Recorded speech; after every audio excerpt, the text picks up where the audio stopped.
What you are about to witness is one of the most dramatic geopolitical humiliations of the decade, a moment that historians will look back on as the precise instant when the balance of power in the Western world began to fundamentally shift. Picture this: the most powerful man in America, a leader who built his entire political brand on never backing down, never apologizing, and always winning, suddenly finds himself forced into an embarrassing retreat on the world stage. At the exact same moment, thousands of miles away in the snow-covered mountains of Switzerland, a soft-spoken Canadian economist walks onto a stage in Davos and captivates the entire global elite with a vision so compelling, so perfectly timed, that it makes America's leadership look almost amateurish by comparison. This is not just a story about Greenland or about a conference in the Alps.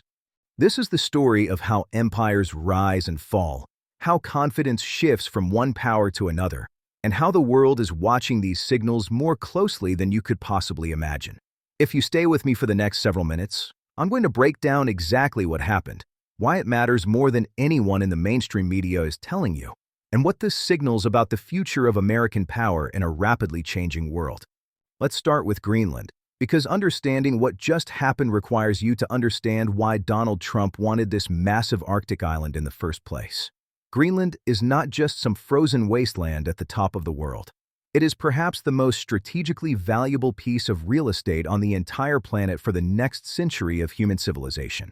Underneath that ice sheet, which covers 80% of the island's surface, lies an almost incomprehensible treasure trove of natural resources. We're talking about rare earth minerals that are absolutely essential for manufacturing electric vehicles, smartphones, wind turbines, and advanced military weapon systems. We're talking about massive deposits of uranium, zinc, iron, ore, and potentially enormous reserves of oil and natural gas that become more accessible as climate change continues to melt the Arctic ice. China currently controls approximately 60% of the world's rare earth mineral processing, and this gives Beijing enormous leverage over the global technology supply chain. Whoever controls Greenland could fundamentally reshape that equation, breaking China's stranglehold and securing the resources needed to power the industries of tomorrow. But the strategic value goes far beyond minerals.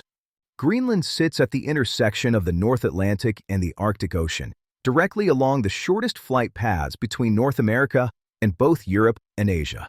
The Thule Air Base, already operated by the United States under an agreement with Denmark, is the northernmost U.S. military installation in the world and plays a critical role in America's early warning radar systems that would detect incoming intercontinental ballistic missiles from Russia or China. As climate change opens up new Arctic shipping routes, Greenland becomes even more valuable as a monitoring point for Russian and Chinese naval activity in waters that were previously frozen year-round.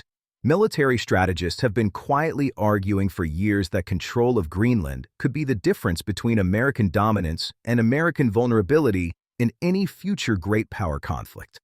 So when Donald Trump first floated the idea of purchasing Greenland back in 2019, it wasn't as crazy as the media made it sound. What was crazy was how he went about trying to achieve this goal in his second term, and that's where this story gets really interesting.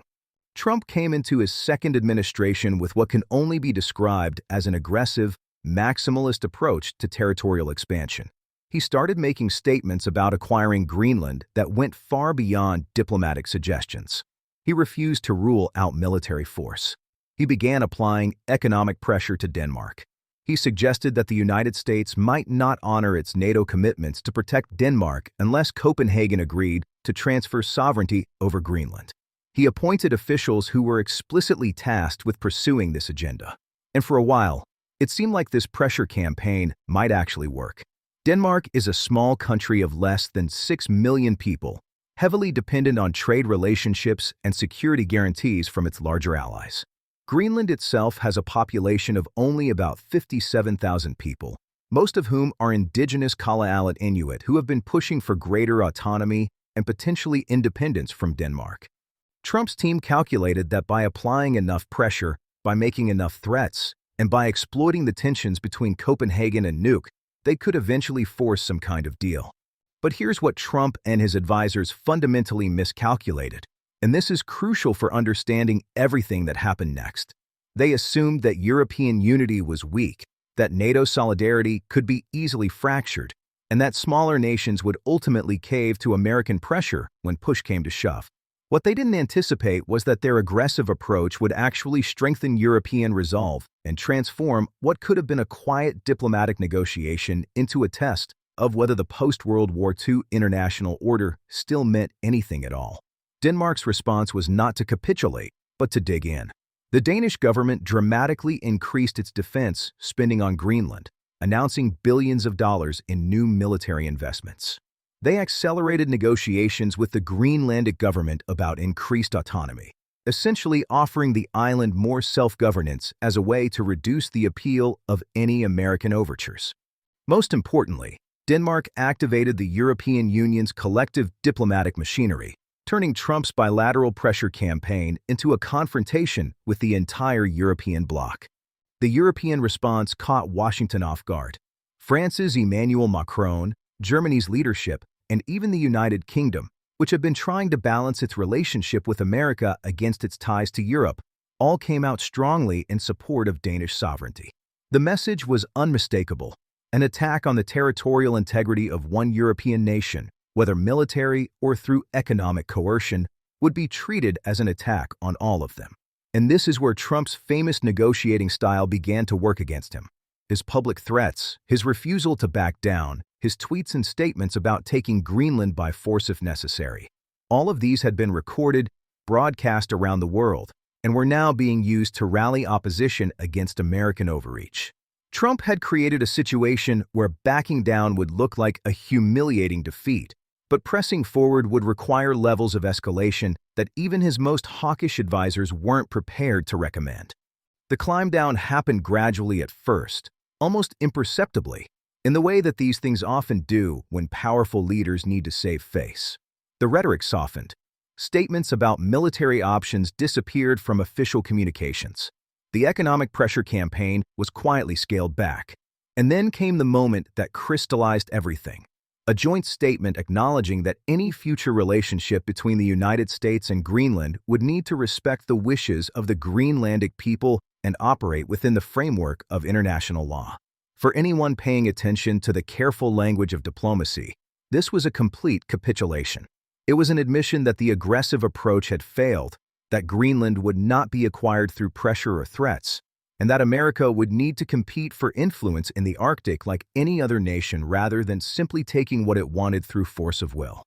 Now here's where this story intersects with what was happening simultaneously in Davos, Switzerland, at the World Economic Forum, and why the contrast between Trump's humiliation and Mark Carney's triumph was so striking that it became impossible for global observers to ignore. The Davos Conference has always been a gathering of the world's most powerful people, the billionaires and heads of state and central bankers and technology executives who make decisions affecting the lives of billions. But this year's conference had a particularly charged atmosphere because of everything happening with America. There was a palpable sense among the European and Asian attendees that American power was entering a new phase, one characterized by unpredictability, aggression, and perhaps most importantly, strategic incompetence. The Greenland debacle was being discussed in every corridor, every dinner party, every closed-door meeting. And it was into this atmosphere that Mark Carney stepped onto the stage. For those who don't know Mark Carney's background, and if you don't, pay close attention because this man is going to be one of the most important figures in global politics over the next decade. He is perhaps the most credentialed central banker of his generation.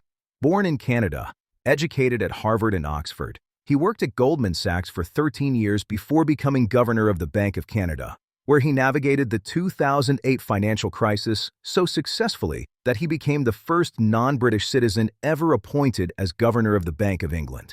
He served in that role through Brexit, through the COVID pandemic, and established himself as someone who could maintain calm and credibility during the most turbulent moments in recent economic history.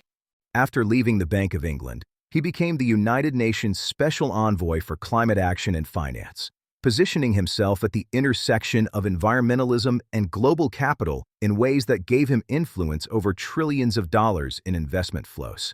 And then, in a move that surprised many observers, he entered Canadian politics and became Prime Minister of Canada. What Carney did at Davos was nothing short of a masterclass in strategic communication, and the contrast with Trump's clumsy Greenland approach could not have been more stark. While Trump had been threatening a close ally, damaging relationships, and ultimately being forced into an embarrassing retreat, Carney presented a vision of Canadian leadership that was sophisticated, principled, and perfectly calibrated for the current global moment. He spoke about the Arctic not as territory to be seized, but as a region requiring careful stewardship and international cooperation. He positioned Canada not as a subordinate power following America's lead, but as an independent actor with its own strategic interests and its own approach to great power competition. Most remarkably, he managed to criticize American policy without ever mentioning Trump by name, using the kind of diplomatic language that allowed everyone in the room to understand exactly what he was saying while giving him plausible deniability if anyone tried to claim he was attacking the American president. The response in the room was extraordinary. Carney received standing ovations. European leaders lined up to be photographed with him. Asian executives and finance ministers sought private meetings. The media coverage framed him as a new voice of Western leadership, someone who could articulate the values of the liberal international order at a moment when America seemed to be abandoning them. And this is what made the contrast so devastating for Trump. At the precise moment when America's aggressive approach was failing and being seen to fail, here was a leader from America's northern neighbor demonstrating a completely different way of engaging with the world, one that was winning admiration and building alliances rather than generating fear and resistance. Let me tell you something that the mainstream coverage has largely missed about why this matters so much. The global financial system runs on confidence. The petrodollar system, America's ability to run massive trade deficits, the willingness of foreign governments to hold trillions of dollars in U.S. Treasury bonds. All of this depends on the perception that America is a stable, reliable, competent leader of the global economic order. When that perception begins to crack, when investors and governments start to wonder whether American leadership can still be trusted, the consequences can be enormous. We saw hints of this during the first Trump administration, and we're seeing more dramatic signals now. Foreign governments have been quietly diversifying their reserve holdings away from the dollar. Central banks around the world have been accumulating gold at the fastest pace in decades. And conversations are happening in financial centers from London to Singapore about what a post-dollar world might look like. Mark Carney understands this better than almost anyone alive because he spent his career at the center of the global monetary system. When he speaks at Davos about the need for stable, rules-based international economic governance, he's not just making abstract philosophical points. He's sending signals to the global investor class that there are alternatives to American leadership, that the chaos emanating from Washington is not the only possible approach, and that those who want stability and predictability might want to start cultivating relationships with other centers of power. This is economic warfare conducted through the medium of public speeches and private dinners, and Carney is proving to be very skilled at this game. What makes this moment particularly significant is the timing. We are living through what historians will almost certainly recognize as a great power transition, a period when the dominant position of the United States in the global system is being challenged from multiple directions simultaneously. China's rise is the most obvious challenge, but it's not the only one. The European Union, despite its many problems, represents an economic bloc of comparable size to the United States that is increasingly asserting its own regulatory and foreign policy preferences. Regional powers like India, Brazil, Saudi Arabia, and Turkey are demanding more say in global governance and are willing to play major powers off against each other to get it. The post-Cold War moment of uncontested American supremacy is definitively over, and the question now is what kind of world order will replace it. In this context, how America conducts itself matters enormously.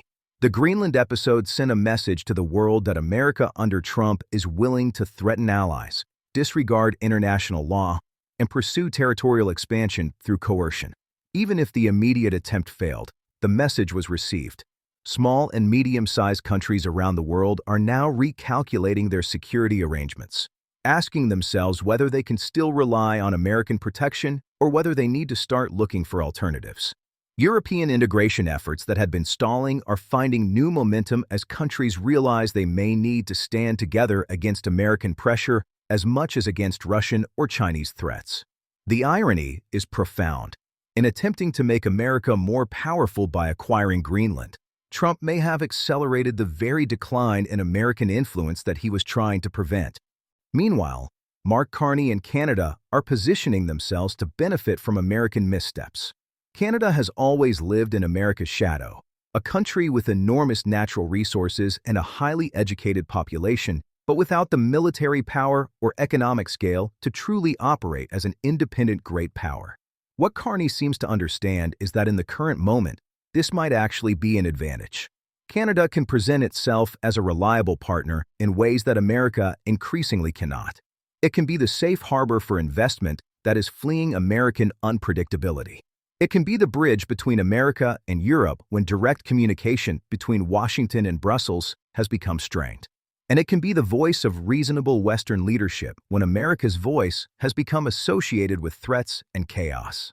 The Arctic strategy that Carney outlined at Davos is a perfect example of this approach. Rather than claiming territorial expansion or threatening neighbors, Canada is investing in Arctic infrastructure, research stations, and sustainable development projects. It's strengthening relationships with Indigenous peoples in the North, recognizing that their traditional knowledge and their legal claims to Arctic resources are important assets rather than obstacles to be overcome. It's building partnerships with European nations that share concerns about Russian and Chinese activities in the Arctic, and it's all being done through diplomatic channels and international institutions, in stark contrast to America's go-it-alone approach. The message to the world is clear. If you want a stable, predictable partner for Arctic development and security, Canada is open for business. This brings us to perhaps the most important question: what happens next? The Greenland story is not over, despite Trump's tactical retreat. The strategic realities that made Greenland attractive haven't changed. Those rare earth minerals are still there. Those shipping routes are still opening up. The military significance of the Arctic is still increasing. And Trump's first attempt failed. But that doesn't mean a future American administration won't try again, perhaps with more patience and skill. The question is whether Denmark and Europe have used this breathing room wisely, whether they've strengthened their position enough to resist future pressure, or whether this is just a temporary reprieve before the next American attempt. For Mark Carney, the Davos performance was just the beginning. He faces enormous challenges in Canada, including economic problems, political divisions, and the ever-present reality that Canada's economy remains deeply integrated with and dependent on the United States. A vindictive Trump could make life very difficult for Canada through tariffs, trade restrictions, and other forms of economic pressure. Carney will need to translate his Davos popularity into concrete achievements if he wants to maintain his position as an alternative voice for Western leadership. But he has shown that he understands the game being played and that he's willing to play it. That alone makes him one of the most important figures to watch in the coming years. The deeper lesson from this entire episode is about the changing nature of power in the 21st century. Hard power still matters. Military force, economic coercion, territorial control, these are still important currencies in international relations. But in an interconnected world with global financial markets, instant communications, and complex interdependencies, soft power and narrative control matter perhaps more than ever. Trump's Greenland approach was based on an old model of power, the idea that if you're strong enough, you can simply take what you want and everyone else will have to accept it. Carney's Davos approach represents a different model, one where you compete for influence through persuasion, through building coalitions, through presenting yourself as a responsible stakeholder in the global system. The contrast between these approaches and the results they achieved this week tells us something important about which model is better adapted to current realities. Now let me share something with you that requires connecting some dots that most analysts are not putting together. The Greenland debacle and the Carney triumph are not isolated events. They are symptoms of a broader pattern that we're seeing across multiple domains. American influence is contracting not because America has become weaker in any absolute sense, but because other actors have become more capable and more willing to push back. The unipolar moment is ending, and we are moving into a more multipolar world where power is distributed among multiple centers. This is not necessarily good or bad. It simply is, and the question is how different countries adapt to this new reality. Countries that recognize the shift and adapt their strategies accordingly will thrive. Countries that continue operating as if the old rules still apply will find themselves increasingly frustrated and marginalized. The United States faces a choice about which path to take. It can accept that it is now one great power among several and work to maintain its influence through alliance building, institutional leadership, and economic competitiveness. Or it can continue trying to impose its will through unilateral action, experiencing repeated failures that further erode its credibility and accelerate the very decline it's trying to prevent. The Greenland episode suggests that at least under current leadership, America is choosing the second path. The consequences of this choice will unfold over years and decades. What should you, the viewer, take away from all of this? First, pay attention to the Arctic. This is going to be one of the most contested regions on the planet over the coming decades, and the competition for resources and strategic position there will shape great power relations in ways that aren't yet fully understood. Second, watch Mark Carney.